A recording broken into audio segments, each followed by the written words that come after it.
Hai semua, Assalamualaikum. Hari ni Cik Nom nak share resepi Rice to Wednesday. Apa tu? Nasi kerabu lah. Menu signature Pantai Timur, especially Kelantan lah kan. Satu pinggan nasi kerabu ni memang meriah. Ada nasi biru bunga telang, kuah tumis yang lemak pedas, serunding kelapa ikan, solok lada. Ni versi kukus santan favourite Cik Nom. Ada sambal lada atau sambal jateh, budu masak, ikan celup tepung dan juga ulam-ulaman yang fresh. Warna biru tu bukan pewarna tau. Kita guna air bunga telang yang direndam sampai keluar warna biru pekat. Menu yang sihat dan rasa pun sedap sangat. Berbaloi kalau masak ramai-ramai, makan satu family. Cuma menu ni memang kita kena rancang elok-elok. Kalau boleh, prepare 2 hari lagi senang. Sebab komponennya banyak, ada yang kita boleh buat awal dan simpan rapi. Tapi bila buat ikut flow kan, sebenarnya tak susah aja. Tengok hasilnya, cukup menarik, cukup puas hati. Okey, jom kita mula. Cik Nom nak masak nasi biru dulu. Ni bunga telang, beli daripada Shopee. Satu pack besar kau, 300 gram. Ambil sikit, masuk dalam mangkuk, rendam dengan air panas. Korang guna agak-agak separuh je bunga telang daripada video ni. Sebab pekat warna nanti dia keluar. Nampak kan dah start keluar cantik warna. Basuh 3 cawan beras dan masukkan dalam periuk. Lepas tu masukkan 1 ke 2 batang serai, titik dulu. 3 helai daun limau purut dan tambah 1 sudu kecil garam. Ramah-ramah sikit dan tapis air bunga telang.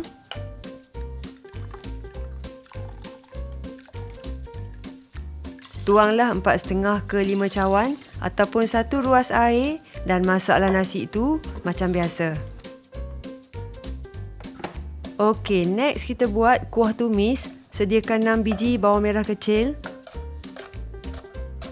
4 ulas bawang putih, 1 inci halia,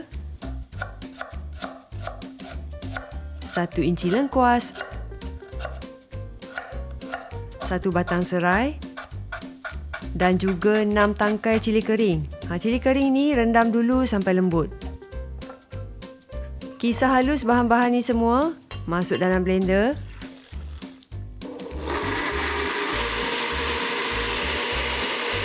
Okey, dah siap dah, halus macam ni. Kemudian korang panaskan minyak agak-agak 1 cawan. Nak tumis kenalah banyak sikit kan. Tuang masuk bahan kisar dan tumis sampai pecah minyak. Tunggulah sampai naik bau wangi dan juga sedikit garing. Lepas tu masukkan 2 sudu besar nisan kerek, 1 batang serai yang dah diketuk, 3 helai daun limau purut. Dan kemudian boleh tuang 1 mangkuk santan pekat. Kacau perlahan supaya santan tak pecah dan berketul-ketul. Perasakan dengan garam. Masukkan juga 1 keping asam gelugur. Ni Cik Nom lupa record dan juga serbuk perasa. Lepas tu kita tambah pula setengah sendok budu. Nampakkan warna merah cili tu dah naik, dah pecah minyak elok aja. Teruskan masak sampai kuah jadi sedikit pekat dan pastikan cukuplah rasa. Kuah ni kena ada lemak, masin, masam sikit dan juga manis. Okey, dah siap. Sekarang cara untuk serunding kelapa ikan. Rebus 400 gram ikan selayang. Ni Cik Nom campur ikan kembung. Letaklah 2 keping asam gelugur dan tuang air separuh tenggelam ikan dah cukup. Bila masak, korang boleh angkat dan ambil isi saja. Lepas tu asingkan isi. Buat macam ni.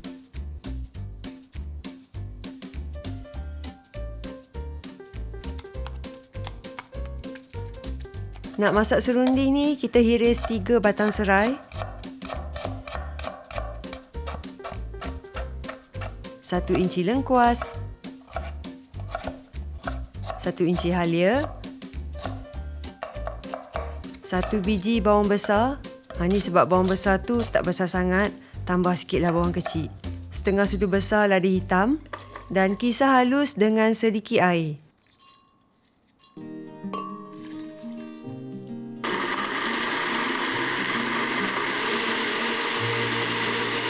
Bahan-bahan kisar ni kan kalau korang tengok, duk pusing-pusing yang sama je. Kelapa parut anggaran 1 biji, mesin putih dalam kuali. Sangailah kelapa parut tu sampai sedikit kering dan jadi keperangan light macam ni. Kunci dia kena kerap kacau lah. Kita nak bagi masak tu sekata. Macam nak buat kerisik pun ada, tapi dia tak terlalu perang. Okey, dah siap dah. Kemudian masukkan bahan kisar, tak perlu tumis dengan minyak. Kacau sampai kering dan naik bau.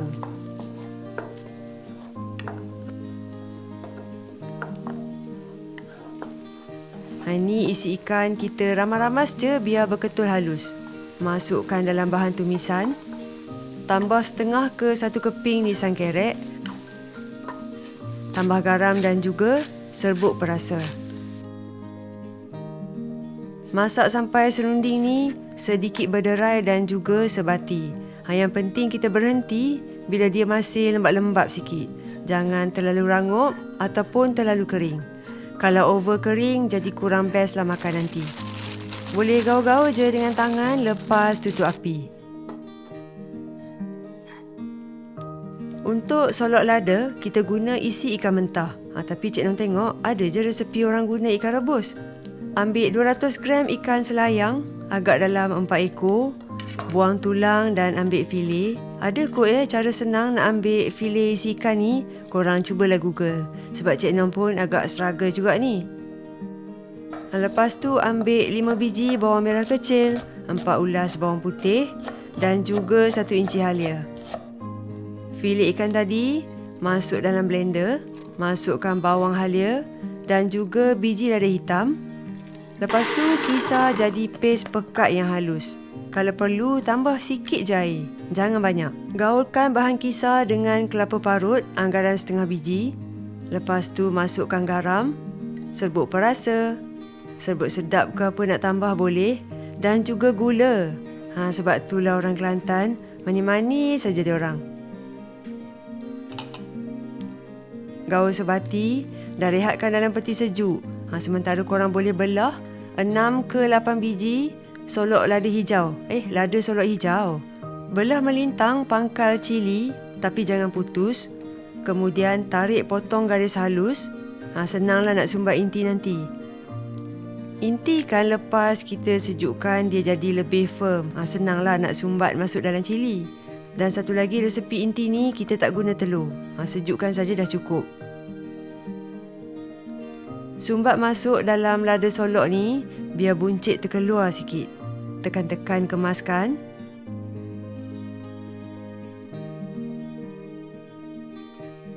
Lepas tu boleh susun solok dalam teri kukusan.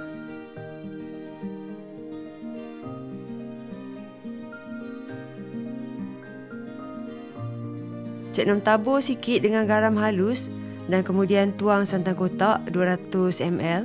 Kotak kecil lah. Malas nak perah santan lagi. Siram saja. Jangan gaul santan dalam inti. Kita kukus sampai inti ni masak dan lada jadi lembut. Anggaran masa kukus 15 ke 20 minit. Api sederhana. Okey, ni dia. Dah siap dah masak solok lada. Sedapnya bau wangi. Okey, sekarang sambal lada pula. Simple saja. Potong kasar 6 ke 8 tangkai cili padi. Kemudian Cik Nom tambah 2 ke 3 tangkai cili merah yang besar. Campuran ni ikut korang lah ya. Kalau nak guna cili padi semuanya pun okey. Masuk dalam blender. Dan ni setengah cawan cuka makan. Tambah juga 2 sudu besar gula. Dan 1 sudu kecil garam. Kisar kasar. Jangan tambah air. Rasa dia kena balance, pedas, masam dan juga manis. Now kita masak budu pula. Budu masak lah dipanggil kan. Titik 1 batang serai. Dan ni hirisan lengkuas juga halia.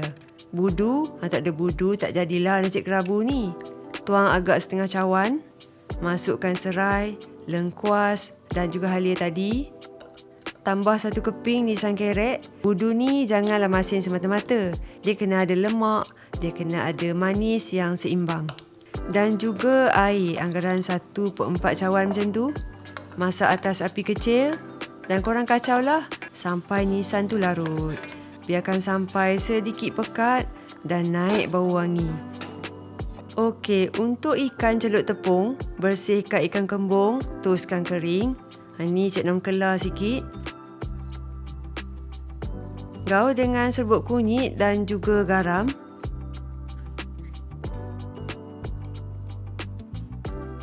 Dalam mangkuk, campurkan 1 cawan tepung beras, 2 sudu besar tepung gandum dan tuang masuk air peti sejuk sikit. Boleh masukkan 1 sudu kecil air kapur makan.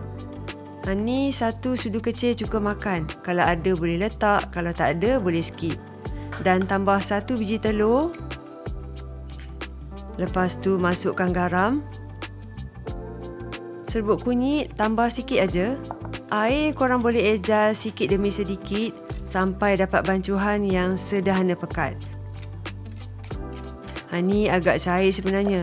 Kalau korang suka ikan yang bersalut tebal bila goreng, boleh kurangkan air. Kalau sempat rehatkan sekejap batter ni 10 ke 15 minit. Panaskan minyak yang banyak, celup ikan dan goreng sampai garing. Sementara tu renjis-renjiskan juga bancuhan tepung untuk kita dapat lebihlah kriuk-kriuk halus. Kalau nak kriuk halus tu melekat dekat ikan, trik dia tabur kriuk dulu. Lepas tu korang celup ikan dan landingkan ikan tu atas kriuk-kriuk yang tengah goreng tu. Tips penting, jangan goreng ikan penuh kuali. Nanti ikan jadi lembik sebab minyak tu dah jadi tak panas. Lepas dah keras kekuningan, bunyi pun macam rangup, boleh angkat dan toskan. Akhir sekali, ulam-ulaman. Tauge kalau korang rajin, buang ekor dia. Lepas tu kita potong halus ataupun potong nipis. Ulam macam kacang panjang. Sedap ni, kerup-kerup makan. Daun selom, naik wangi dia tu. Daun kesum. Bunga kantan. Timun ni tak ada pun tak apa. Dan juga satu lagi, kubis. Kubis untuk kerup-kerup lah makan. Bila nasi dah masak, bau serai dan daun limau purut tu naik lembut. Warna pun cantik, nampak berseri. Macam biasa kita recap tips penting. Yang pertama, rendam bunga telang dengan air panas sampai warna tu keluar dan jadi betul-betul pekat. Yang kedua, tumis kuah sampai pecah minyak, naik wangi dan sedikit garing sebelum masuk santan. Yang ketiga, serunding kelapa ikan, masak sampai berderai tapi masih ada lembab-lembab sikit. Yang keempat, solok lada guna isi ikan mentah dan santan hanya disiram di luar sebelum kukus. Yang kelima, untuk ikan celup tepung, ikan kena kering, celup dalam butter yang sederhana pekat, minyak kena panas dan jangan penuhkan kuali masa goreng. Apa tunggu lagi? Hidanglah nasi biru bunga telang dengan serunding, ulam-ulaman, ikan celup tepung, solok lada, kuah santan ni yang sedap. Telur masin, kenalah ada. Budu masak, kuah tumis, sambal lada dan keropok ikan goreng. Cik Noh dah goreng tapi lupa nak letak masa rekod. Bila gaul semua, rasa dia memang cukup lengkap. Nasi kerabu ni nampak memang banyak komponen kan? Tapi kita boleh plan, kita susun kerja tu elok-elok, memang jadi dan berbaloi. Setiap elemen ni saling melengkapi. Jadi janganlah skip kalau nak rasa yang lengkap kan. Nasi kerabu Cik Nom ni pekat colour birunya. Tapi ni warna dia tak campur dengan artificial colouring. Warna ori bunga telang. Korang adjust lah ya kalau warna tu nak pekat ke, nak light-light ke. Cik Nom dah cuba sedaya upaya untuk tunjukkan set nasi kerabu yang bukan saja lengkap tapi hasilnya cukup sedap dan mengikut tradisi. Kalau ada sesiapa otak-otai yang nak share resepi masing-masing, silalah share di ruangan komen. Selamat mencuba dan jumpa lagi. Bye.